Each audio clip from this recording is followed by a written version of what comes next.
Hi again. We've climbed up to another room we don't normally take the public to. And this is a pretty exciting room because you can actually see the cams in place.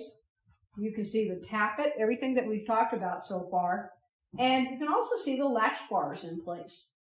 And how do you put those latch bars in place? Now, we were talking about how you have to scrape the tables. And so a lot of times, if one table was ready to scrape, they would stop the stamps in just one battery. Sometimes they had to stop the stamps to work on a stamp that wasn't performing well, and they might have to replace the shoe, that got worn out. So if you're going to just stop 5 stamps, you would send a man with a cam stick and a latch bar like the ones you see over here. And he's going to go behind the cam shaft, and he's going to lean in while it's running, and he's going to place the cam stick on the cam of the first stamp he wants to stop. And he's going to follow it around. He's got the latch bar in his hand. And as soon as that cam reaches the top of its lift, he's going to quickly jam the latch bar in, and then the tappet falls. And the stamp is suspended, just like you see here.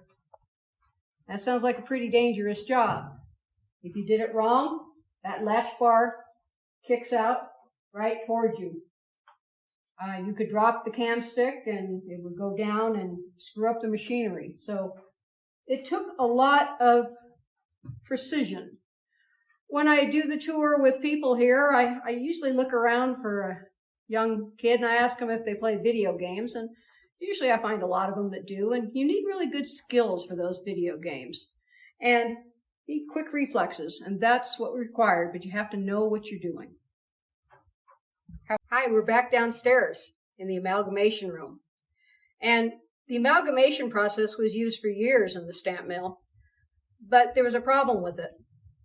They only recovered 60 to 65% of the gold and silver in the crushed material. And in the old days, that just went out and piled up into big tailing piles outside the mill. But after 1894, they started going through all those old tailings and recovered more values. The Concentrator process, which we're going to go down and see, was one of those processes they used in the later years, and the other was cyanide. So we're going to go downstairs and talk about that. Hi, we're in the concentrator room now, and this is the second process that they started using. And it's, think about a gold pan. We've done some panning for gold, I imagine. You swish around, there's sands and everything, and hopefully, if you have gold, it's going to go to the bottom because it's heavier.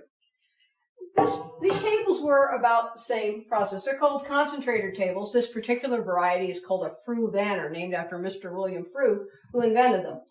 And the belt that used to be on this table is missing, but I think you can see it very distantly on the far table. And that belt would move around left to right, rolling around as material came down from the room we just left, landing on the table. More water is introduced, so this is another wet process.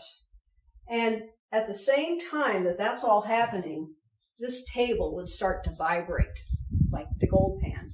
And it would concentrate the heavier metals at one part of the belt where it could be recovered, and other material landed in these troughs down here. So when I talk about what kind of material, this is how fine the stamps crush the material, to give you an idea. The final process they used was cyanide. They had a cyanide plant about a half mile from here, and they had big vats containing a cyanide solution. It was very dilute, 98% water, 2% cyanide. That's still enough to dissolve the gold and silver. If I had a glass of it here, and we took a very thin flake of gold, before your eyes you would see it go into solution. Now, after a soaking in that, they would separate out the rock from the gold and silver, and they did that using zinc shavings and troughs.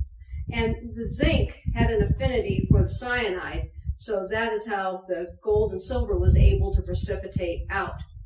And the last stop for the gold and silver is the smelter. And we'll go by the smelter room in a few minutes. They had a big crucible like this. They heated the gold and silver in it, about 2,000 degrees to melt it. They had to use coal. wood wouldn't give them a high enough heat. And then they would pour it into a bar mold, just like this. The bars are a gold and silver mix. That's called bullion. And they would be shipped that way to the U.S. Mint, at first in Carson City and then later to San Francisco. The mint would do the further separation of the gold from the silver. An assayer here at the Standard, by taking a sample of this, could determine how much gold and how much silver was in each bar. All right, we're on our way out of the tour area now, but I wanted to show you that we do have the retort here, and this is where the mercury was boiled off, as we talked about. And right behind me, the larger building with the larger stack, that was the smelter where they melted the gold and silver. And this would have been a great place to work in the winter, I think, because you've heard about what Bodie winters are like. I'd like to thank you all for joining me today, and I hope that you can come up and see us again really soon. And please watch for more videos on the Bodie Foundation. And if you'd like to find out more about us and what we do, feel free to check out our website, bodiefoundation.org, and we'd love to have you for a member. Thank you very much.